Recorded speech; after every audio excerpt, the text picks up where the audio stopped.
Welcome to the Ladies Who Leverage podcast, where we empower women to own their power, create influence and impact, and live life unapologetically AF.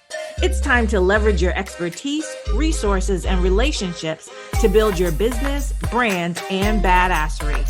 So just click subscribe and let's get it. I'm your host, Kelly Charles Collins.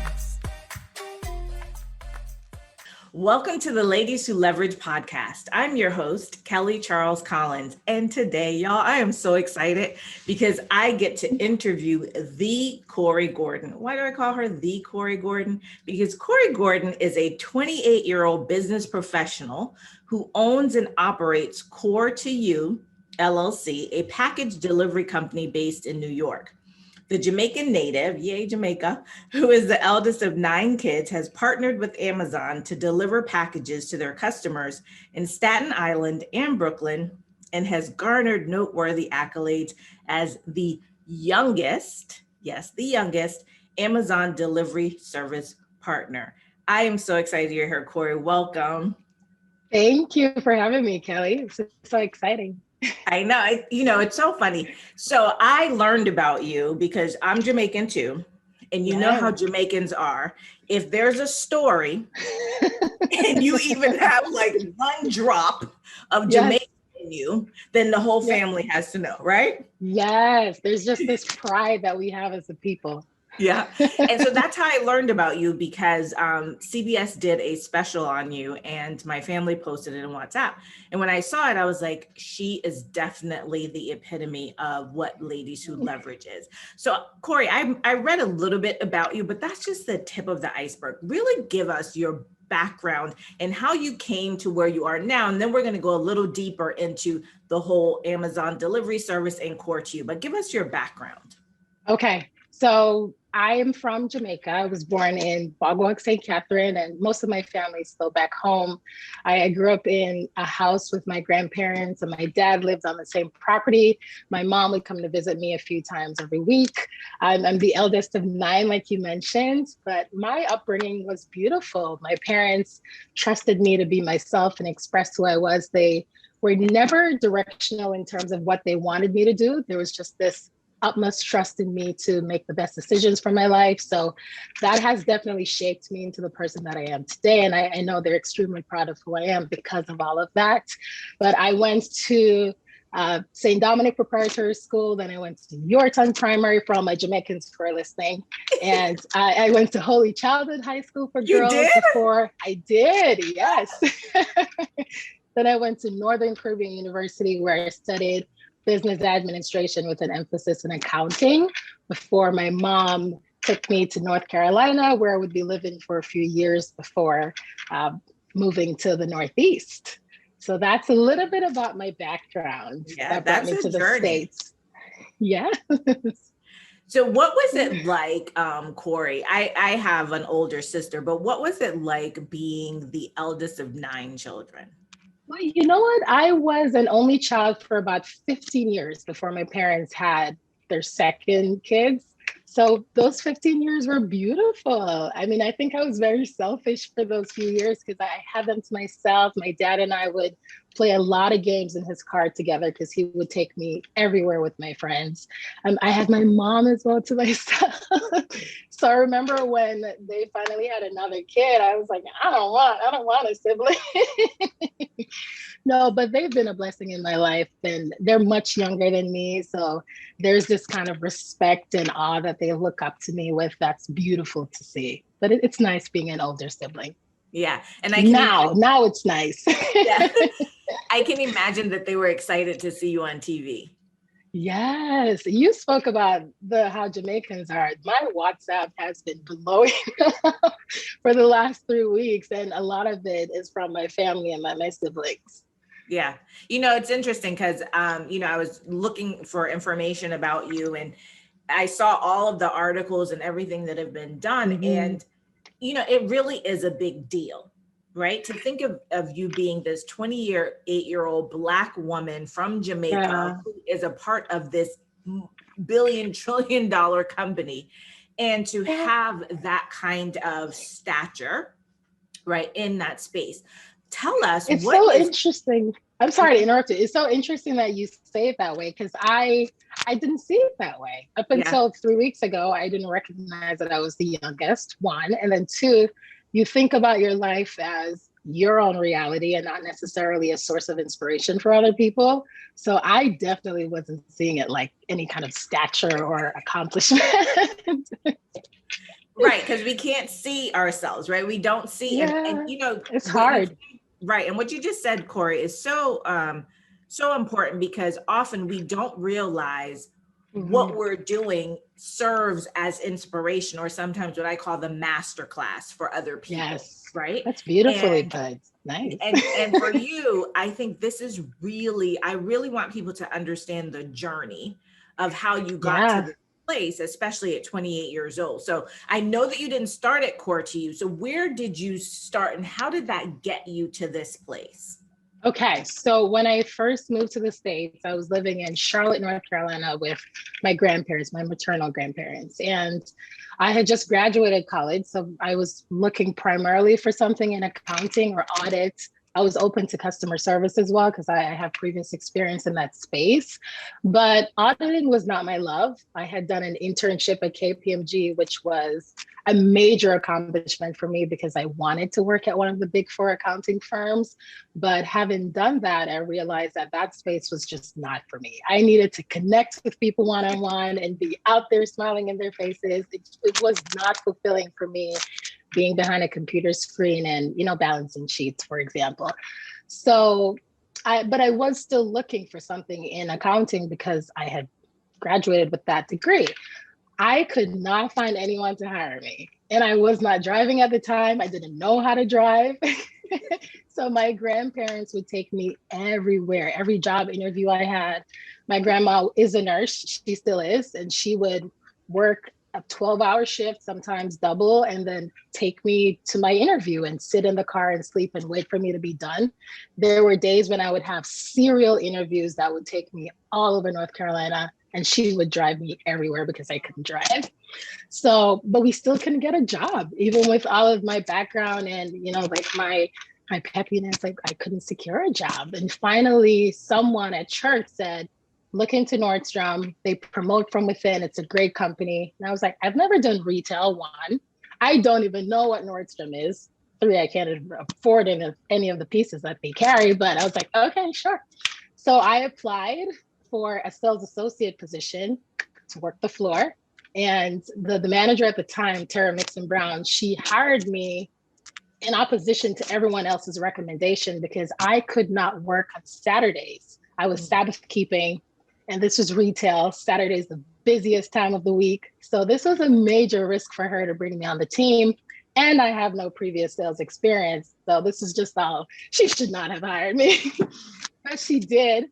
I was committed. I learned the product, I learned the process, and got to know my customers, connected with them very deeply. And I built a book of customers who were dedicated to me. And so for 6 months, my sales were the highest in the region. And I was surprised by myself. I did very well.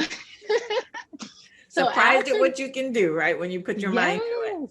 Yes, yes. So I did that for 6 months before they promoted me to management. And with my career at Nordstrom, it was about 4 years that I worked for them. I've managed women's, kids, men's shoes, accessories, jewelry, almost any department that you can think of at Nordstrom, the full line store, and also Nordstrom Rack, I've managed.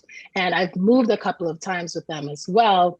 My last position with them took me to King of Prussia, Pennsylvania, which is where I was introduced to Tesla. And yeah, I had a test drive with them one day and I was like, this car is amazing. Oh, a recruiter discovered me. I looked into some jobs and I went on board as an assistant sales manager for, it was supposed to be the King of Prussia store in Pennsylvania, but almost immediately they asked me to move to New Jersey. So I had to relocate to Jersey. Then about a month in, it was in New York for Tesla again. I was moving quite a bit. Yeah, So I that's a lot did, of moving. yes. Almost, I think it was after about 8 months, I transitioned to operations management for Tesla. So I was in charge of the delivery of the Tesla Model 3, S, and Y for the company at the time. And I was overseeing the delivery teams in the tri-state area. My last role with them was a mobile delivery manager job, and I absolutely loved it. So that has been my professional work experience in the States that led me to Cortoyou. And Cori, what in those roles? So, you were Yeah. at Nordstrom's first, right, in the retail space, and then you go into Mm-hmm. Tesla and operations. What is it that you learned in those roles that prepared you to now be, the CEO of Cortoyou? Oh my goodness. So many things. So starting with Nordstrom, one, I learned that I was much more capable of what I thought was possible. So I had never done sales, but I had a teachable spirit. I studied my resources. I collaborated with a number of people who could teach me the best way to sell so that when I became a manager, I could transition that knowledge over to assist my team. So that was the first thing. I recognized that there was really nothing that I couldn't do if I was committed to the process. And that was really important for me. The second thing, once I got into management, was I mastered strategic planning. So Nordstrom is really big about, they've got these zones with a number of stores, and it's very competitive. You want to be number one in your store as a department. You want to be number one in the region and number one in the company. So because of that, we did a lot of forecasting and strategy meetings, and you had to have a plan for every day for every person that was on your team. And you had to be able to combat slower periods of the year when people weren't shopping as much to still be able to deliver results. So I really learned how to forecast and have strategies in place at Nordstrom. And I'll tell you, for most of my career as a manager there, we were number one in the region many months, like consecutively. So that I've brought into my career here because every day I need to be planning. Right. There's so many unknowns, but there are still many things that are in our control. And if my job is to deliver this service for Amazon, and we've got these metrics in place, it doesn't matter what's happening in the external world. I still have to have strategies to win. Yeah. So every day I'm planning and I'm putting things in place to make sure we're doing what we should be doing. So that was and I my love that Nordstrom because experience. you said that you have a teachable spirit, which I love, right? I've never heard anybody say that, but I love that you said you have a teachable spirit. And the thing about like watching what you were learning and taking in what you were learning as you were going along and seeing how it can be transferred. So many times we're switching roles or switching positions and we just think, oh, it's new. And, I'm new at this and forgetting that we have so many transferable skills. So talk to us. Tell us about Cortoyou. Like, how did you go from Tesla to Cortoyou? What was that transition about? And tell us, what is Cortoyou? Okay, so Cortoyou is an Amazon delivery service partner company. And all that means is I have a logistics company that has a contract with Amazon to deliver packages to their customers. So it's a wonderful opportunity for me to have this built-in customer demand. And all I need to do is motivate and train my drivers to follow the process to the T. So we deliver in Staten Island, New York, and Brooklyn, New York. There was a transitionary period between my time at Tesla and when I started my company Cortoyou, where I was working for a tech startup called Chromatic in Long Island, New York.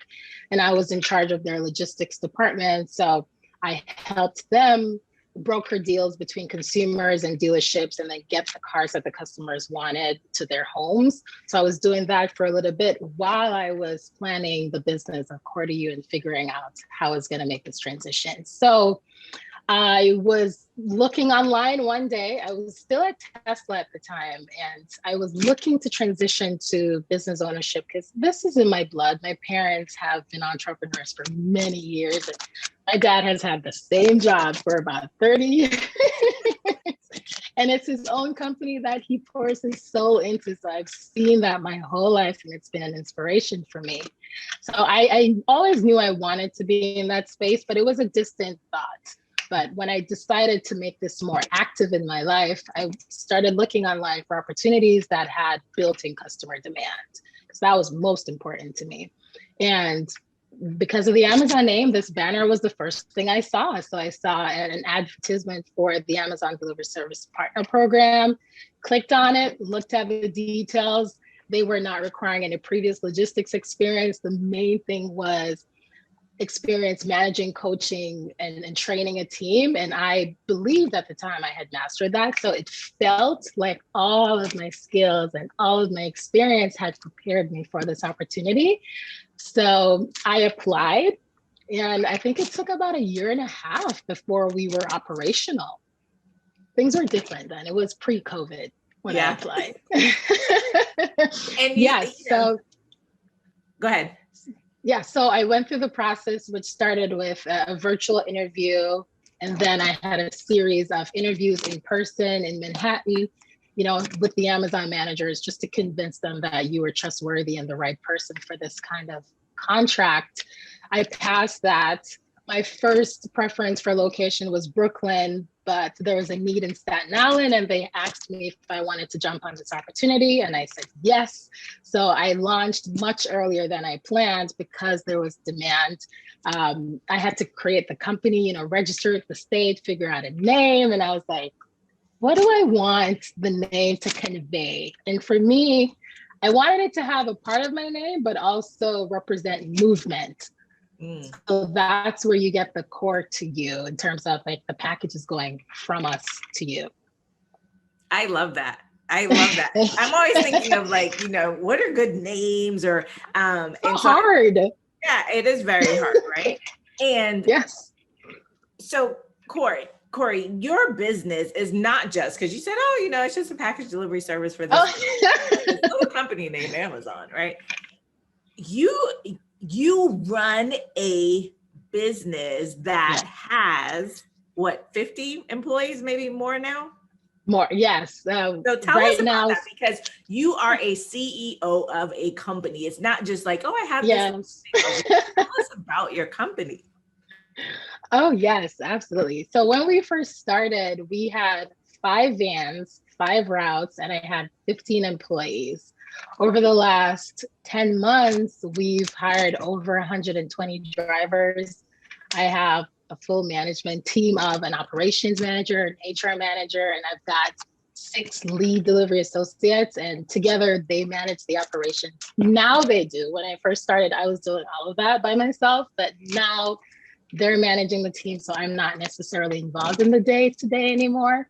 But right now we're at steady state, so we've got about 55 active drivers, but we've extended offers to and have had over 120 people on staff.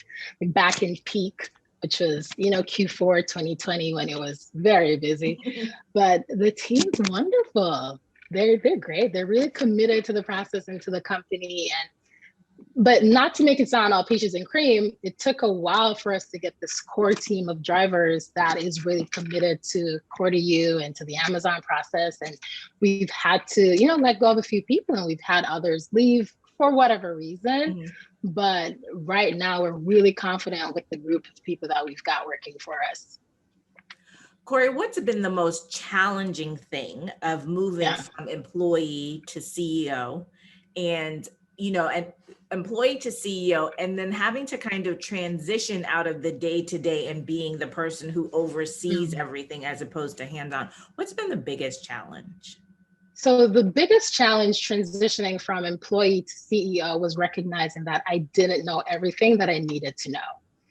So before I was a manager, but now I am responsible for the legal aspect of my company. I needed to know about tax preparation, employee law. I needed to know about hours of service and how long drivers can be on the road. I needed to be sure to enforce meal and break periods. And there are just all of these legal components that I was completely oblivious to as an employee, that I'm not responsible for as an employer, that I needed to educate myself about. So for months, I was reading articles and government documents about tax compliance and employee law, and just everything that I had never been exposed to when I was just an individual contributor. But now my name's on the door, like some would say. So I needed to know these things. I could not excuse any mistake on my part as ignorance, or just I haven't gotten around to learning this yet. So very quickly, I had to get into the details of those things to be able to have the right company that was compliant with government laws for my company. But now, not being involved in the day-to-day, the hardest thing is it's trusting. It's trusting. You've done all that you can to prepare them to do everything that's right. But there are so many little things that happen that are first time for them. And you're not sure if they've got the right skills to be flexible and make these quick decisions that will be the right decisions in your absence. So that gives me a little bit of anxiety, but I have not been micromanaging. I haven't been checking in daily. I'm distancing myself, and I'm trying to trust that I have trained them well enough to be adaptable. Yeah, that's awesome. And I imagine that must be hard. And you are the youngest, right? In Yes. this space in Amazon. Has that been a challenge for you? Being a woman, being the youngest, and being a Black woman, has that been challenging? It has not. The Good. program is so diverse and accommodating that, like I said, I didn't even realize that I was the youngest. That was not a factor in them choosing me to be a part of the program. And it has not been a factor in my engagement with the other owners at all. Being Black, it doesn't feel, and I don't want this to come across the wrong way, but it does not feel special because there are other people in this program who look like me. So it doesn't feel like I'm unique in that way. And no, it hasn't been a hindrance. It hasn't been a topic of conversation. It's just a matter of who I am. That's excellent. And so I asked you what the challenges are, but what is the most rewarding thing, Cori, about being a CEO of Cortoyou? Oh, I love this question. So I get to employ people. And we started in the middle of the pandemic in June of 2020, when a lot of people were unemployed. They were scared for their safety with this virus that we were still learning about. There wasn't a vaccine at the time. So a lot of people were feeling hopeless and there weren't many job opportunities, but we are operating in a space that is essential. And I was able to offer jobs and beyond that, just hope to people who were looking. That gives me the most joy. And I've said this before, but when my employees get to choose health insurance for the first time, because we've got the range of people that we've got working for us is so beautiful. So there are many people who this job is the first job they've had where they can get health insurance. So when they can opt in for that or buy something that they want, take care of their grandparents with the money that they're making here, that fulfills me. It makes me so happy. Yeah. I loved how you said in the interview that, when they're able to get a cell phone or they buy a house, right? Yes. And it's happened to so many of them. Yeah. And we think, some of us, we have those things. And so we don't really think about that. But the joy of, like you said, being able to employ people, right? And to see their lives change. I can't, for you, imagine. The other thing that I thought was really interesting as I watched the special on you was they interviewed one of the women who works for you, one of the young women who works for you. And she mentioned how, that you were her age and the ability to talk to you. And the thing that came up for me in that moment was representation matters. Yes. What do you think about that? How do you feel about that? That there are these young women who are also just looking at you like, yes, that's possible. It's such an honor to me. And by the way, she's my youngest employee. She's 21. And it's so funny that we're talking about her right now because she is currently in a class to be certified to drive our commercial vans. She's literally in that class right now.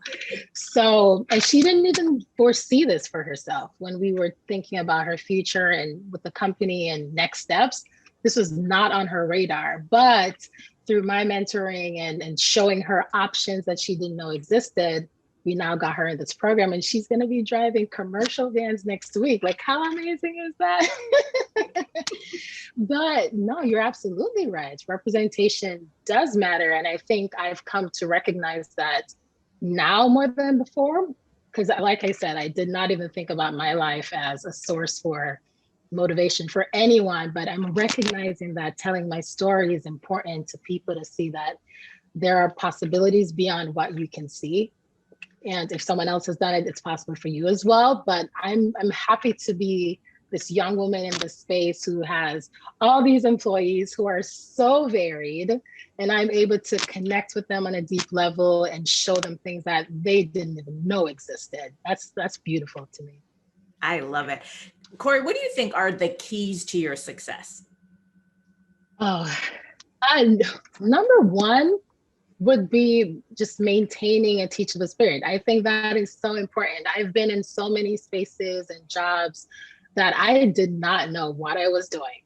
Like, there was just this faith in me that I would figure it out, and I'm so grateful for that.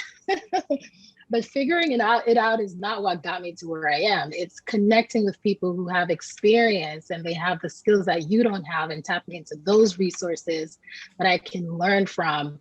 Those are the things that got me to where I am, because I did not know anything about sales or even operations management.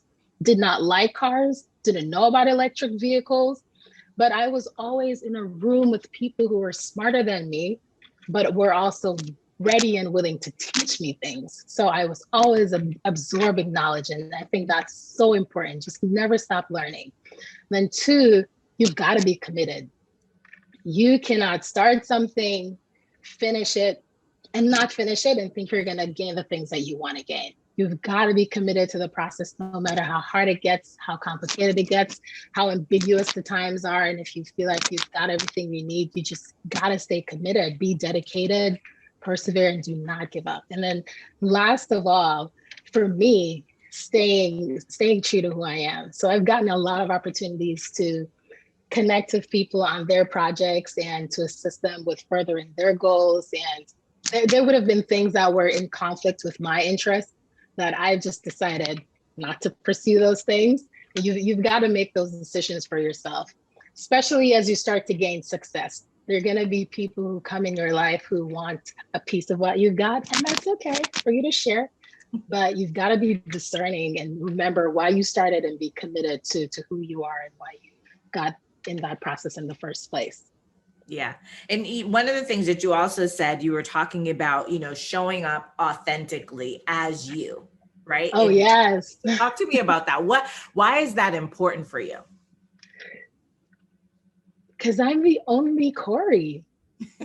I mean, it's that simple for me. That we've all got these intrinsic values and things about us that make us unique and special. And we've got these perspectives that are unique that no one else has. So why would I want to show up as someone else? It doesn't make sense to me. It's so important to me for me to represent who I was raised to be and show my parents that they've done a wonderful job in giving me this freedom to create who I am, that I'm going to stick with that.